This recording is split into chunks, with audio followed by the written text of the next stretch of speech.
Hey everyone, I'm happy to be back with you for another episode of More as we go deeper into our series in Ruth. One of the things I loved about this third chapter of Ruth is how we learn that going about things God's way brings about God's best. The decision you and I make each and every time is between ourselves and God. We can choose our selfishness, our own interests, our purposes over what God wants, or we can offer ourselves to what He desires. We can be a part of what He's doing both in and through us. So often I hear people talk about where two or more are gathered, a sort of name it and claim it situation.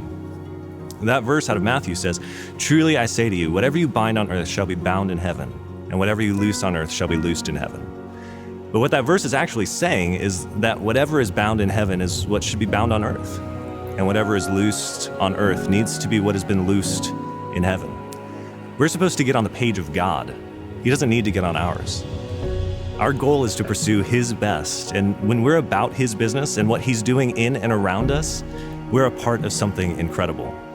We shouldn't try to force God into anything and everything we want, but instead should seek out where His Spirit is working. Go after Him and know that God's best is there.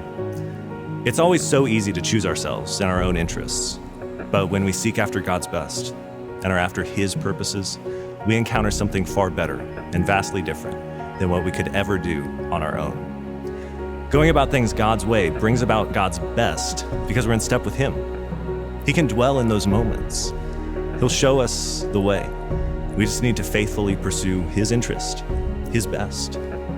We just need to make much of Him, and you, me, and others will encounter God's best as we seek after heaven, binding and loosening all the things God intends to, through you and through me. Thanks for being a part of today, and I want to encourage you to pursue God's best today, tomorrow, and each day after, for His glory and our joy.